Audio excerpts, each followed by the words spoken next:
talagang bakit kaya gusto niyang pitasin talaga si Congressman Teves? Ano kaya ang naging kasalanan ni Teves at sobrang tinatrabaho siya nitong ating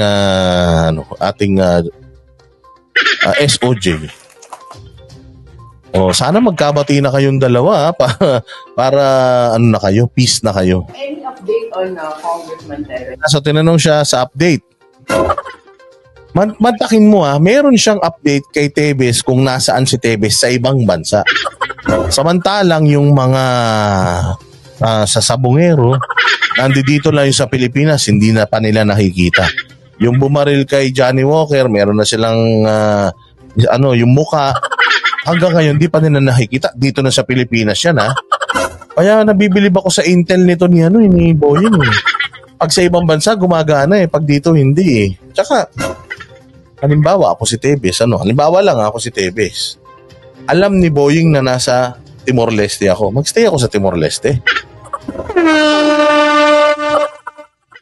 Diba? Sa tingin mo, halimbawa ikaw dyan, Bright Naria, kung ikaw alam ng kalaban mo na nasa isang lugar ka, halimbawa ako si Bantag, nasa Baguio ako, alam na nasa Baguio ako. Magstay pa ba ako sa Baguio? Siyempre hindi na, di ba? Punta na ako sa ibang lugar. Yun kung matalino, yung kriminal. Sige, pakinggan natin si Boying. Nasaan na siya? Ano na po yung moral? Andun pa rin siya sa Timor-Leste. Andun pa rin siya. Ngunit ang tingin namin ay hindi malaki ang chance niya makakuha ng asay. Sure ka dyan, sir? Sure yan, sir? Sure yung nasa Timor-Leste? Baka mamaya parang yung lang yan, yung buto na nahukay dyan sa septic tank sa sa Bilibid, Alam mo, buto ng tao, yung pala, buto ng Jollibee,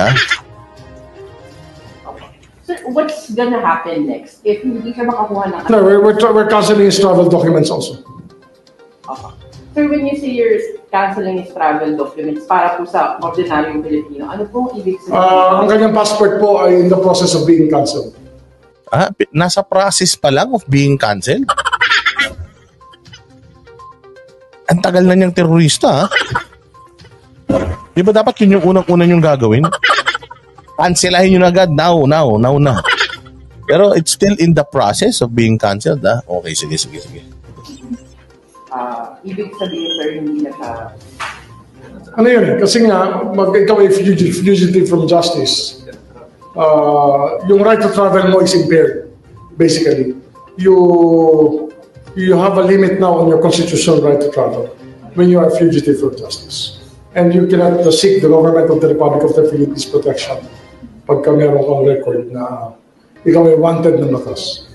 Sir, once na hindi na po, i-deny yung appeal for asylum, and then two, kung sakasakali pong cancel na po natin yung passport po niya, ano na po yung mangyayari sa kanya? What is he considered? Ano yan? Siyempre, on the run yan. Tumatakbo sa batas. And so, paliit na mundo mo pag ganun kasi ano nangyayari. Can you imagine pagka napunta ka sa isang bansa na marahil gusto kang gatasan, so bayad ka lang ng bayad doon para lang... Ayun. So, na-pick up ko yun. Sabi niya, parang it's as if si Teves is in Timor-Leste.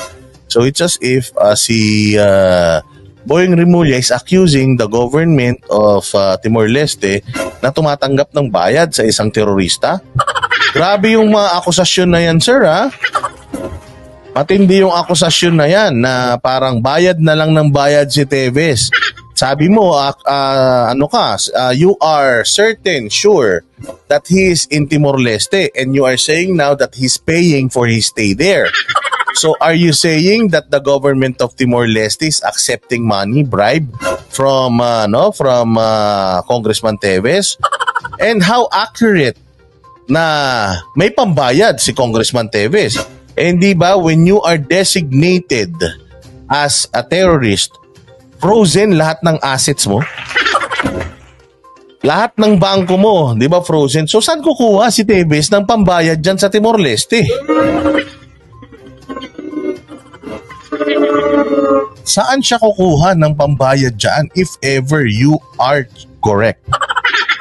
Let's say, for example, you are correct. Paano siya magbabayad kung wala na siyang pera, wala na siyang capability na magbayad ng tao dahil nga frozen na yung di ba nga si Pride Henry Teves, sinabi nga niya na yung kanyang mga bank accounts are frozen, hindi na siya makapag-withdraw. Tapos yun nga, may sakit yung mga magulang niya, pang tuition ng mga anak niya. Doon nanggagaling yun, pati yung kita ng kanilang asukarera, doon napupunta yun, tapos na-freeze. Oh, so paano yun? Diba? Paano? Hindi ko na maintindihan, Boying, saan nanggagaling tong mga intel mo na to? Oo, kasi yun talaga yun eh. Kaya nga sinasabi nila eh. Yang mga banateros, bayaran ng mga Teves. Paano bang mababayad si Teves sa amin? Baka humingi pa ng pera yan sa amin dahil syempre wala na siyang naka-freeze yung kanyang mga assets. Paano pa makaka-withdraw yan? Lalo na nasa ibang bansa yan. Anong gagastusin yan? Oh, ay nako, ang gulo-gulo ninyo. Sa totoo lang, hindi na alam kung ano yung totoo sa sinasabi nyo. I mean, yung logic ang layo na eh. Hindi ka ikukulong, hindi ka huhulihin pagka meron ka ng standing record nila Interpol and other standing records. Opo. Pero sir, yun nga dahil wala pa pong deportation sa Timor-Leste with us treaty, how will that play out? Ano yan eh, ang isa pa kasi wina-work up din namin yun, yung Interpol Red Notice na nilalakad natin yun. Other topics. Interpol Red Notice na sa'yo. Designated na siya. Yeah. Kasi designated terrorist eh. Yung warrants na lang kailangan ilabas namin. Ayun, so titinan mo ha, pagka designated terrorist, pwede na siyang pwede nyo nang ilakad yung red notice sa Interpol. Kaya question, if you are designated terrorist, frozen na din eh. Lahat ng iyong mga assets, mga bangko, mga pera sa bangko, it will be frozen. So paano pa siyang makakapagbayad? At saka medyo mabigat sir yung paratang mo sa Timor-Leste dito na tumatanggap sila ng bayad kay Teves.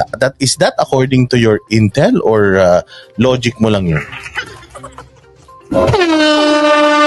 Oh, sabi nga ni Josie, kung walang concrete evidence na binabayaran ni Teves, hindi naman niya sinabi na hindi naman niya directly sinasabi, parang nadulas lang siya, sinabi niya na he's there and he's paying for his stay there. It's not saying na he's paying the government of Timor-Leste para magstay doon. Hindi niya sinabi yun directly, pero the fact na sinabi niya na si Teves ay nasa Timor-Leste at si Teves ay sure ako nasa Timor-Leste and he's there being protected. He's paying for his stay there. So, ibig sabihin nun, corrupt ang Timor-Leste. So are you accusing Timor-Leste of corruption? Are you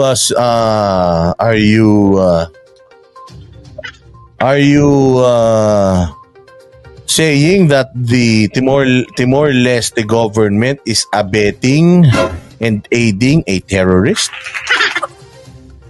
Medyo mabigat yung binitawan na statement na yan ni Secretary Boying. But anyway, that's him.